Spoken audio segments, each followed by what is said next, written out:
السلام عليكم، عاملين ايه؟ في فيديو النهارده هنتكلم عن موضوع شاغلني شويه. اكيد عندك واحد من اصحابك قريبك اشطر منك شويه، متفوق عنك شويه، وكم مره جه حد من اهلك، ابوك، والدتك، اخوك الكبير، وحاولوا ان هم يضايقوا عليك وينغصوا عليك ويقولوا لك انت بتغيرش ليه من صاحبك ده؟ بتغيرش ليه من اخوك ده؟ شوف هو شاطر ازاي، شوف متفوق ازاي، شوف بيشتغل ازاي، وانت مشترك في القعده وما بتعملش حاجه. يا عم حس شويه وغير منه. وساعات يعني بيجي لك تفكير وتقعد تفكر وتقول طب هو مش احسن مني؟ هو في قولهم احسن مني.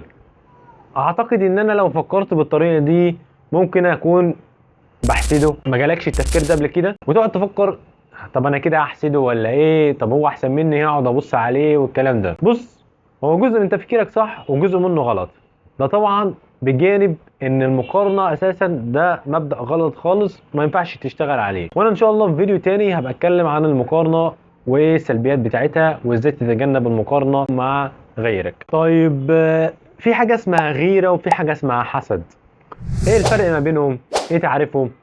انا هقول لك في الفيديو ده. عايزين نبدا الاول بتعريف الحسد. هو الحسد ده ليه كذا تعريف، بس احنا ممكن نعرفه في حاجه شامله ليه. يعني هو بيبقى عباره عن شعور بينتج من نقص في ميزه في نعمه عند شخص تاني، والنعمه او الميزه دي ممكن تكون مال، ممتلكات، ولد او اللي هو ابن يعني، دراسه، اي شيء في الحياه العاديه. وبيكون الشخص اللي بيحسد ده عنده عدم قدره على الوصول للنعمه دي او الحصول عليها، فبينتج منها حته الحسد دي اللي هي ايه؟ النقص. ومن صعوبه امكانيته ان هو يوصل للنعمه دي او يحصل عليها بيضطر ان هو يحسد الشخص التاني ويتمنى زوال هذه النعمه منه، بيتمنى ان هو ما يكونش عنده النعمه دي او تروح منه. والحسد ليه 3 انواع لو ما تعرفهمش. النوع الاول هو مبدا زوال النعمه عامه. يعني هو بيشوف شخص تاني عنده نعمه بس بيبقى عايز يزول النعمه دي حتى لو مش هتجيله، مش فارقه معاه، بس اهم حاجه تتحش من عند الشخص التاني ده. اما النوع التاني فهو بيفرق شويه عن النوع الاولاني، وهو ان هو برضو شخص تاني معاه نعمه جامده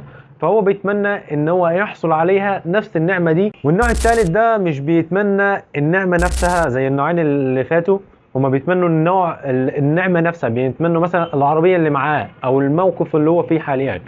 اما النوع الثالث ده ما مش بيتمنى الموقف نفسه، هو بيتمنى حسنه في نفس المستوى، بس لو ما عرفش يوصل لها يتمنى ان هي تزول من الشخص الثاني. ونركز جدا في نقطه الحسد ان هو بيركز على حته زوال النعمه من الطرف الثاني، ما يحبش الخير للطرف الثاني. طيب الغيرة بقى، الغيرة دي بيبقى ليها حالتين. الحالة الأولى بتبقى نتيجة لشعور بتهديد أو خوف تجاه شخص تاني حصل له نفس النعم اللي عندك أو بينافسك في النعم اللي موجودة عندك، بس هو أنت حاسس إن هو أفضل منك، بتحس إن أنت عايز توصل له أو عايز تعديه. والنوع ده من الغيرة بيكون مشهور أكتر في العلاقات بين الأشخاص، علاقات بين مثلا شخصين أو التفوق الدراسي. والحالة التانية بيكون لما شخص تاني عنده نعمة من النعمات، عنده ميزة، وأنت حابب إن أنت يكون عندك نفس النعمة دي أو نفس المستوى ده. طيب إحنا كده عرفنا تعريف الحسد والغيرة. طب إيه الفرق؟ ما هو انت لو ركزت في التعريفين هتلاقيهم متشابهين جدا من بعض. عشان كده بقول لك ان الفرق بين الحسد والغيرة شعرة، يعتبر اقل حاجة انت ممكن تكون بتعمل فعل من الاتنين وانت مش عارف ان انت بتعمله. مثلا ممكن تكون انت بتحسد ومفكر ان انت بتغير، او ممكن تكون انت بتغير وخايف بدل ما تكون بتحسد. والفرق هنا بين الاتنين حاجة بسيطة جدا. وزي ما اتفقنا ان في الحسد بيكون العنصر الاساسي الشعور او الاحساس او الاراده بزوال النعمه من الطرف الثاني. بتكون نفسك ان الطرف الثاني ده النعمه اللي موجوده عنده او الميزه اللي انت شايفها عنده دي تتشال من عنده. فاحنا كده عرفنا ان انت نقطه الحسد والغيره. في الحسد انت بتحس ان انت عايز النعمه دي تزول من الشخص الثاني، مش حابب ان هو يكون متفوق، مش حابب ان هو يكون معاه الفلوس دي. اما الغيره فانت متمني ليه الخير عادي، ما عندكش مشكله في الخير اللي عنده، انت بس عايز توصل له او عايز يكون عندك حاجه زيه، وفي نفس الوقت مش عايزها تزول من عنده.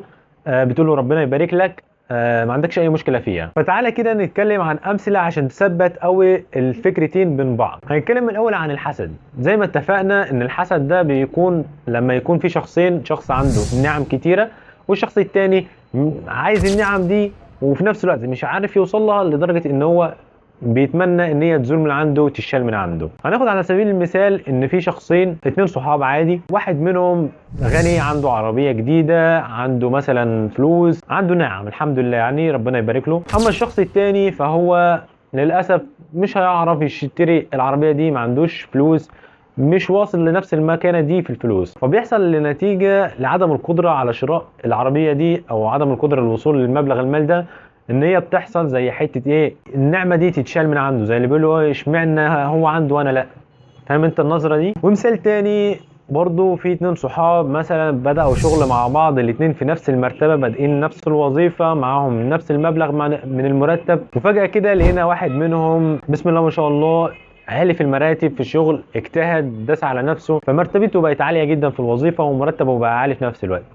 الشخص التاني او صاحبه التاني اللي بادئ معاه في نفس الوقت يقعد يبص يقول اشمعنى هو طلع وانا ما طلعتش، مع ملاحظه ان الشخص الاولاني هو مجتهد وداس على نفسه، بس الشخص اللي حاسد ده هو مش قادر يدوس على نفسه ومش قادر يطور من نفسه، فبيضطر ان هو يقول لك ايه، لا ما بداش بقى، ما دام انا ما حصليش التوفيق ده فهو اشمعنى هو. فاهم انت النظره دي؟ برضو نظره يعني والعياذ بالله منها. اما الغيره فزي ما اتفقنا هي بتحصل في حالتين، الحاله الاولى لما بيحصل تهديد، يعني انت الاثنين نفس المميزات نفس القدرات نفس النعم، بس في شخص تاني بيبدا يظهر عنده تفوق، وزي ما اتفقنا قلنا ان هي ممكن تحصل في الدراسه وفي العلاقات الشخصيه. فتعالى نتكلم عن الدراسه شويه عشان ده منتشر جدا. ممكن مثلا تبقى انتوا اتنين صحاب، انت مثلا متعود ان انت ترتب تجيب درجات عاليه بسم الله ما شاء الله عليك، ودايما يعني ايه مرتب على اصحابك، وفجاه كده جه واحد من صحابك عالي عنك في المرتبه، جاب درجه اعلى منك في سنه من السنين او في ترم، انت بيحصل لك زي خوف او تهديد من ان هو يطلع عليك تاني سنه او ترتيبك ينزل او ما تعرفش توصل له، فده بينشئ روح المنافسه بينكم، فانت بتتمنى ان انت تجتهد اكتر وتدوس على نفسك اكتر عشان تعديه. بس خلي بالك نقطه بسيطه قوي تفرق هنا الحسد عن الغيره، انت بتتمنى ان انت تعديه في الدرجه، مش هو ينزل في الدرجه او مش هو يقل. فاهم؟ اللي هو مش هو مثلا يسقط مش يشيل ماده، لا انت بتتمنى ان هو يفضل متفوق ربنا يكرمه برضه، بس انت في نفس الوقت هتدوس على نفسك وتخلي ده دافع ليك ان انت تذاكر اكتر، مش ان انت مستني وقعته عشان انت ايه تعلى. فاهم؟ دي النقطة الفرق البسيط بين الغيرة والحسد في نقطة الدراسة دي. وقلنا برضو ان هي ممكن تحصل في العلاقات بين الاشخاص، يعني انت على سبيل المثال في شخصين علاقتهم حلوة ببعض، يظهر مرة شخص ثالث، فانت بتحس ان هو افضل منك شوية، الشخص التاني اللي معاك في العلاقة منجذب ليه اكتر، فانت بتحس بتهديد وبتحس ان هو الشخص التاني ده هياخده منك مثلا ولا حاجه، فانت بتحاول ان انت تطور من نفسك تلفت انتباه الشخص التاني اكتر والكلام ده. اما الحاله التانيه اتفقنا ان هي بتحصل لما يكون في شخص تاني عنده نعمه، فانت بتتمنى ان انت تحصل لك نفس النعمه دي او توصل لنفس المكانه دي. على سبيل المثال معاك واحد صاحبك بسم الله ما شاء الله عليه شاطر جدا في الدراسه، اتعلم مهاره جديده، شاف وظيفه جديده، فانت بتحاول ان انت تقلده، تحاول ان انت تغير منه. عارف تغير منه يعني ايه؟ يعني ان انت عايز تدوس على نفسك اكتر وتاخده ان هو محفز ان انت توصل لنفس المكانه بتاعته، مش عايزه ان هو يقل، انت مش عايز ان هو نتيجته او مكانته تنزل.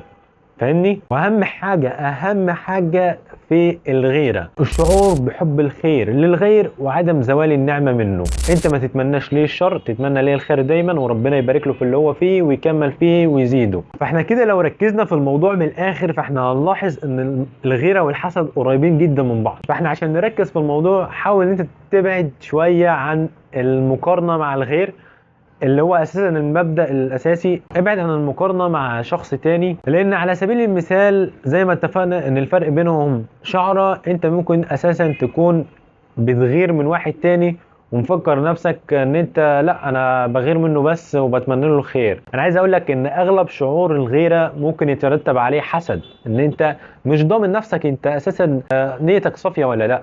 فاهمني؟ ان انت اساسا مش ضامن انت حابب له الخير زي ما هو، ولا عايزك ان انت تعديه وتتفوق عليه وممكن ده يجي على حسابه. في الدراسة بالاخص عشان الموضوع ده مشهور جدا، ان انت ممكن يكون معاك صاحبك انت متخيل ان انت حبيب له خير، بس انت بتتمنى ان هو ينزل في مادة او امتحان يعصلك معاه او ينسى سؤال عشان انت تعدي عليه، وتبقى مبسوط له قوي ان هو نقص في السؤال ده او نسيه، فده والعياذ بالله شعور وحش خالص. فركز جدا في نقطة الدراسة دي على انك عايز تبقى اشطر منه ومتفوق عليه ودايس على نفسك اكتر، ولا عايزه هو يبقى مستواه ضعيف ولا بيقع كتير ولا بينقص كتير في المواد. فاهم؟ ركز انت عشان الموضوع ده حساس جدا. واهم حاجه في الاخر، حب الخير للغير واتمنى له التوفيق دايما. وكل ما تشوف حاجه حلوه، تشوف صاحبك متفوق في حاجه، تشوفه ربنا كرمه بحاجه، قول بسم الله ما شاء الله ربنا يبارك. حتى انت ما تضمنش عينك نفسها ممكن تبقى فيها حسد او لا. وفي نهايه الفيديو اتمنى انك تكون استفدت باي حاجه، اي حاجه في الفيديو، بجد هكون مبسوط جدا. وما تنساش اللايك والسبسكرايب في القناه، واشوفك في فيديو جديد. سلام.